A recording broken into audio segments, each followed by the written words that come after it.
Informasi lainnya, Saudara, Sekjen PD Perjuangan Hasto Kristianto menghadapi sidang vonis kasus dugaan suap dan perintangan penyidikan kasus Harun Masiku.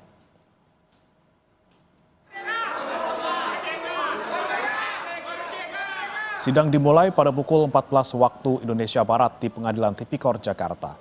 Sebelumnya Hasto dituntut 7 tahun penjara dan denda 600 juta rupiah subsidiar 6 bulan kurungan.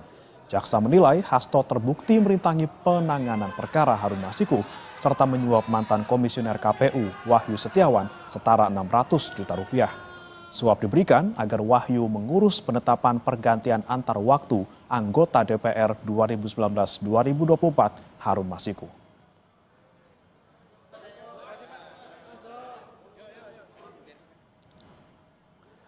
Sebelumnya 23 tokoh yang tergabung dalam aliansi akademik peduli keadilan mengirimkan pandangan hukum sebagai amicus curiae atau sahabat pengadilan untuk Sekjen PDIP Hasto Kristianto.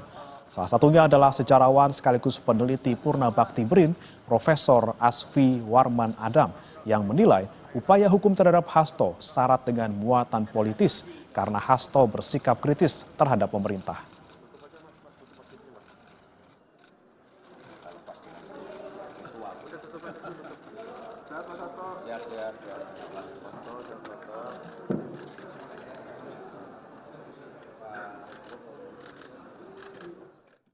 Mengapa kami mengajukan? Karena kami melihat di sini ada faktor upaya hukum ini dilakukan untuk kepentingan politis gitu, sangat kental sekali.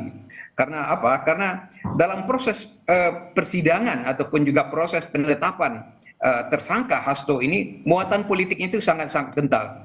Hasto ditetapkan sebagai tersangka itu setelah dia bersikap kritis terhadap pemerintah yang sekarang maupun juga terhadap pemerintah yang lalu gitu. Jadi ini yang kami ingin sampaikan kepada hakim gitu, aspek ini.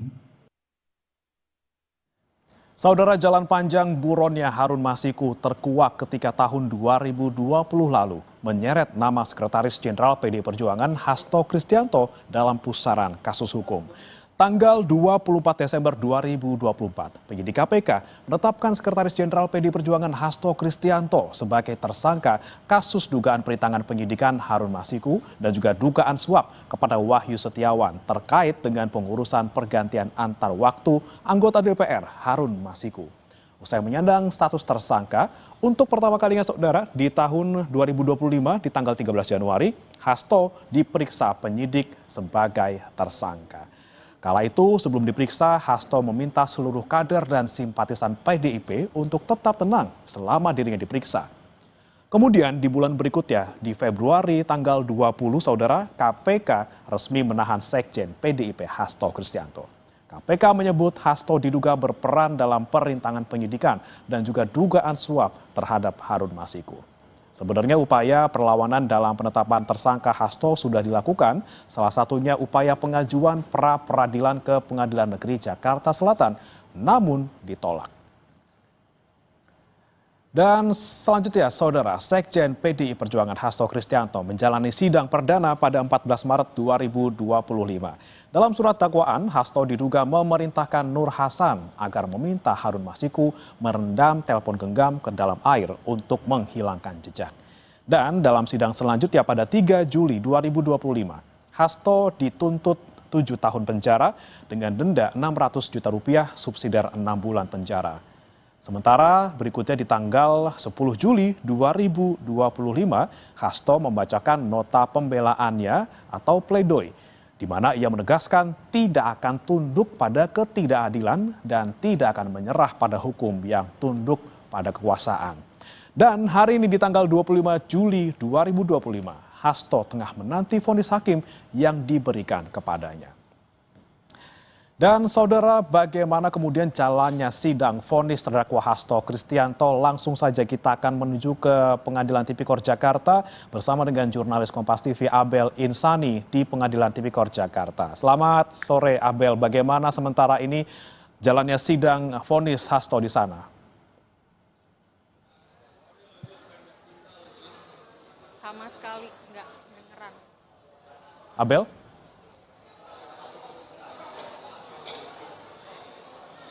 Bagaimana dan juga saudara, untuk saat ini proses dari sidang pembacaan vonis pada Hasto Kristianto masih berlangsung.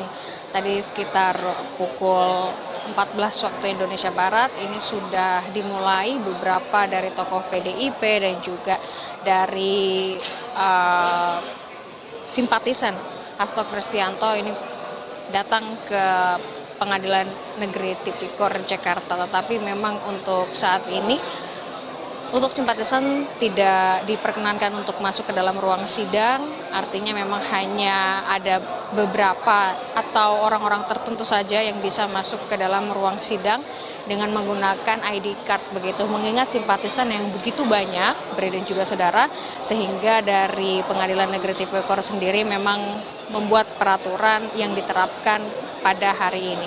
Sidang putusan yang nantinya dibacakan oleh hakim saat ini tengah berlangsung. Hakim masih membacakan beberapa poin di mana ini nanti hasilnya untuk bisa mempertimbangkan vonis apa yang dijatuhkan kepada Hasto Kristianto. Kalau kita melihat tadi atau kita mendengar tadi pernyataan dari kuasa hukum Hasto Kristianto tadi menyebutkan bahwa mereka yakin Hasto Kristianto atau hakim ini akan menjatuhkan vonis bebas kepada Hasto Kristianto begitu. Dan tapi jika memang Hasto Kristianto tetap dinyatakan bersalah dan juga harus dihukum, maka dari pihak Hasto Kristianto ini nanti akan melakukan banding. Jadi nanti kita akan lihat bersama, karena untuk saat ini proses dari pembacaan poin-poin penting ini masih terus berlangsung dan kita masih menantikan pembacaan vonis yang nanti akan dijatuhkan kepada Hasto Kristianto. Kembali ke Anda, Bremana. Baik, menarik, nanti kita akan saksikan bagaimana kemudian vonis yang dijatuhkan kepada Hasto Kristianto. Terima kasih Abel Insani melaporkan langsung dari Pengadilan Tipikor Jakarta.